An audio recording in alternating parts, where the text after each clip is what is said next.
So, good morning to our masterclass today. Starting the day with a question. Who of you in the room is confident that you hit your sales targets this year? Can you raise your hand? Okay, yeah, some. That's good. Because actually, only 6% of chief sales officers are confident that they will hit their sales targets this year. So sales is more difficult than ever. In the digital-first era, paired with the current economic headwinds, sales reps have fewer opportunities to engage with their buyers, so they need to make every interaction count. When go-to-market teams collaborate to build a custom journey, so they can improve the productivity. Sorry for that. So if marketers create content for every step of the buyer journey, the sales rep can share the right content at the right time with the buyers, so they can move the deals forward. So done right, go-to-market alignment can be a game changer. So I'm excited to talk to Ambre today about the success story at Uberall and also how the enablement journey started at Uberall. So to get started, I'm interested obviously to understand how did it come that you kind of work in the enablement space, and then also how do you define sales enablement? Yeah, sure. So I started working at Uberall more or less 5 years ago, and at the time I joined the sales team, but for the French market, with the idea of extending the business to this region. And I was in charge of implementing the processes and providing all the support they needed for it. And it worked out pretty well. So we decided to extend it to other regions, and then at some point we decided that, well, let's make a real function out of it, a real department, and make sure that we can support the team across the different regions and let them focus on what they know how to do best, which is selling. And so that's my definition to sales enablement. It's really empowering the sales team to do what they want to do and what to do best, and to be successful with resources, processes, and tools, and in order to reach their target and the goals. Okay, and then how important is sales and marketing alignment for sales productivity? It was a big topic for us. I mean, obviously, yes, the answer it is very important. I mean, I see it from different perspectives. You know, on the one hand, in terms of pure like business, on the business side of things, as a business, you invest a lot of resources and time in marketing, building content, campaigns, and doing those different marketing initiatives.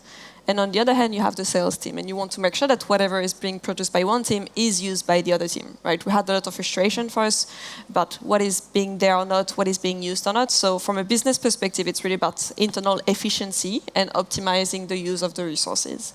And then from the more sales perspective, at the end of the day, marketing and sales have the same goal, which is driving revenue for the company, right? So let's make sure to join forces to do that, to achieve this goal and drive revenue together, instead of having on the one hand marketing doing it on its own, and then on the other hand sales going more into the one-to-one direct sales aspect. So joining the forces in order to reach this revenue goal. Okay, so looking at the start of your enablement journey with Uberall, what were the challenges Uberall faced which made you invest into sales enablement? I mean, first one was not really, it's a good challenge to have, but because we had a nice growth and we're growing in different regions, at some point our investors came back saying, well, it's good that you're growing, now we understand there's a market fit, now we want to see scalability. We want to make sure that this growth that you have, you can repeat it in the different regions, and all these successes that you have, it's not a one-time thing based on luck, but it's actually scalable, right? So scalability was a big topic, not so much a challenge, but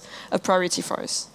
And then on the more operational side of things, I mentioned this, started mentioning this, it was really about, you know, we had some frustration from the sales team that couldn't find what marketing was doing. So they were saying that they're on their own reaching these revenue goals. And on the other hand, you had marketing saying that they were working on stuff that no one was using. So to kind of fix this, to tackle this frustration coming from the different teams and make sure that we can consolidate those resources and help the sellers sell, and marketing provide support to that. Okay, and then while you were looking through, platforms or providers who can support you, why did you decide to partner with Seismic? At the beginning, we're not even looking for a solution, to be honest. We're just trying to understand what is the challenge we have, what are we facing. And for me, and because I was leading this project, what was very important is that we have a robust technology, of course, like the features have to work. We need to be able to trust the tool, but also that we had a partnership with this provider. Because I was kind of on my own, the first time doing this huge project, which required a lot of resources to invest, so I couldn't really fail. Like didn't have the option to fail. So I wanted to make sure that whoever the provider is will be there to help and guide us because they have the expertise to do so. And that's how we ended up building a solution together. While initially I was just thinking, okay, how can we have one place where we consolidate Google Drive and Dropbox and whatever else we were using at the time. Yeah. And then you touched upon that. Obviously, it's about finding the right technology, but in order to have a successful partnership, it's also the personal aspect. Could you elaborate a bit more how kind of the implementation went and also what kind of the day-to-day operations looked like? Yeah, sure. So even before we even signed the contract with Seismic, during the entire sales cycle, I was able to meet with their customer success, their implementation team, so understanding what it will look like afterwards to be able to plan how we're going to implement it. And then once we signed the contract and started to implement it, we had our own project manager dedicated to this project, which was nice. I mean, I don't know if you guys already implemented any type of providers or tools. Often, once you sign the deal, you have it there, and then you need to figure out something. You have like some guidelines, best practices on what to do with it. But in terms of really how to implement it in your company and what will be the best way to do it, often you're left out. So this was not the case. We had someone who was an expert in project management and explained to us what we had to do, but also set a lot of expectation on us, not like explaining exactly what we need to do when. I knew that by week 3 of the implementation, I had to have the legal counsel and IT support in the meeting with me in order to implement it. I knew that by week 4 it would be the VP sales, right? So we had this all planning in place, and we were able to implement it on time. And then after that, once we finalized the implementation, we have this ongoing communication and syncs every month where I know where we stand today in terms of adoption, who is using what, and they continuously bring recommendation on how to optimize this and even like drive adoption even more and look into different type of features and so on. Okay. And then when we look at, because we call it the success story, obviously, can you share what are these successes? What has changed at Uberall? Yes, so I mean, maybe I should explain a few use cases before. So the tool itself, what Seismic does is that you can consolidate all your sales and marketing content in one place. So that's one use case. But you can also, within your CRM, suggest what to use when. So for example, you're in an opportunity that is in a specific industry and you go to the proposal stage or negotiation stage, then you have some suggestion from Seismic coming in saying it's time to use this marketing case study or this proposal slide and so on. And then the third use case is that you can also use this tool, Seismic, to send content to your prospect. So you create some sort of mini, very customized web page where you had the case studies, presentation, emails, any type of documentation you share with prospect, and then you get insight on that. Whether they opened it, they shared it with their colleagues, how much time they spend on it. And so we've seen some impact based on those 3 use cases. The first one is that when we started, we had, I think, not even like 20% of our marketing content being used. And marketing was freaking out about this, and sales was complaining that they don't know where it is, and so on. And after we looked at this with Seismic, we defined like a strategy to drive adoption of the content. With every other week, we go to one specific case study, one specific report, and we talk about this for a few weeks and the different use cases around this and so on. And so today we have more than 95% of our marketing content that is being used. So that's already like one good success, right? It's almost everything that is produced by marketing is leveraged internally. And then on the other side, for the other use cases, we looked at the win rate, and especially what happened when people use Seismic in the sales cycle compared to what happened when they don't. And what we really realize is that each time Seismic is used to send content in a sales cycle, whether it's for existing customers or new prospects, the win rate jumps. So in our case, it was from 4%. So when people use Seismic in the sales cycle, they have a higher win rate. And it's not only one person, it's not one high-performing rep, it's the entire team like this. And so these are the type of things that we realize, and then the overall satisfaction, right? People are happy. It's no longer a topic. I never hear again, I cannot find this or I cannot find that. It's like it's no longer a topic for us. So that's quite cool. That's great to hear. Yeah. And you touched upon that. It's a numbers game. So Yeah. how do you measure your success, and what metrics are you using? In my case, I mean, we decided to for sales enablement to really tag along with the sales performance. So whatever we do, we want to be tied to what the sales team is doing. And so, for example, we'll look at the win rates, but also the quota achievements, right? What we do is to make the team successful. So if they don't achieve the quota, maybe we do something wrong too, right? So quota achievements, but also the sales cycle length. Is it helping in their entire sales cycle and preventing to get stuck somewhere or not? And then we also used this for forecasting. So we are trying to drive forecasting accuracy with tools like Seismic, because we have a better understanding of what is being done at each stages of the sales cycle. Then we can better understand when we expect this revenue to come. Okay. And how do your KPIs as like enablement manager tie to the team's KPIs? I have the same one than they do. So I have my own KPIs are also the win rates, the quota achievement, forecasting accuracy. So we really decided to do that. I have additional KPIs based on the adoption, right? So it's my responsibility as sales enablement to drive adoption of tools like Seismic, but also processes and marketing content and so on. So you're 2 years now on the enablement journey. So what's the future?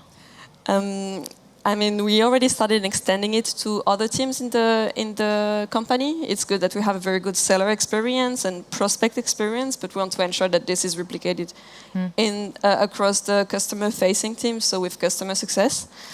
But also keep continuously driving adoption and optimization of new features. Because when we started implementing Seismic, actually that's also when I thought that was really good advice to start with some features.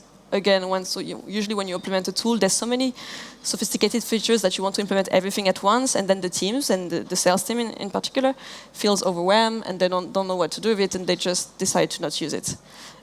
Here, what we did is the other way around. We started with very limited features, started with driving adoption for these, and once we had good adoption for these features, go to the next one, right? So this is what we are doing, and after 2 years, we have a good amount of functionalities we are using, and the idea is to keep continuously driving adoption of additional features, with the idea at the end that Seismic would be the core of our tech stack, which is already in the good way for this. Yeah.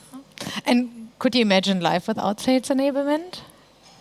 Yes, of course. It's still very common that businesses don't have sales enablement teams in place, which I totally understand.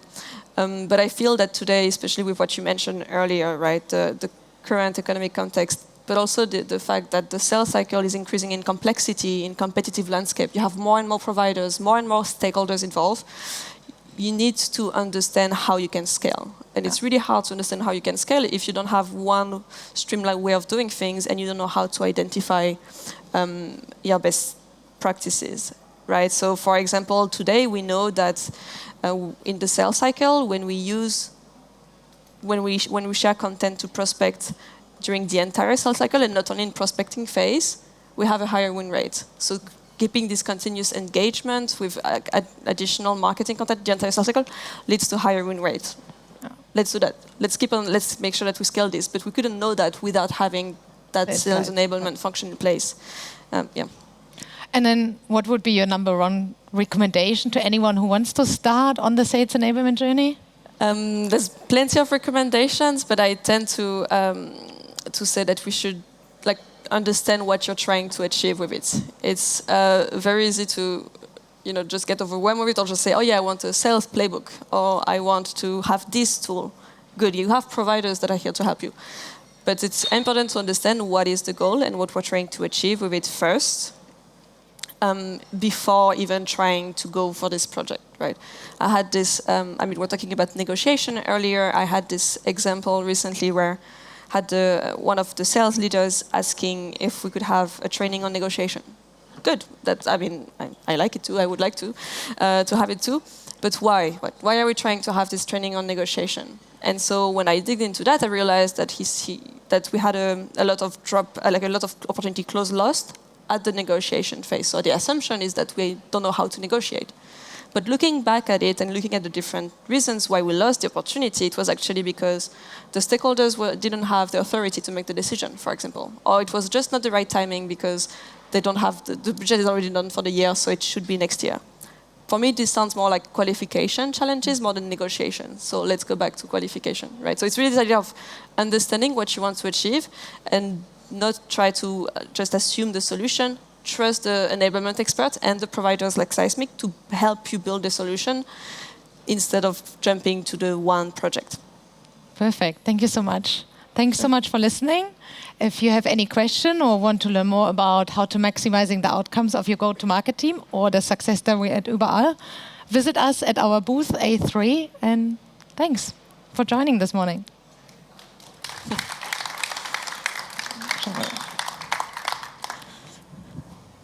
Thank you so much for your experience and your insights. And so, yeah, they just told you, if you have questions left, you are here the whole day. Yeah. Yeah, until the afternoon. So just grab them and ask your questions. And a big applause, please, for Ambre and Pia.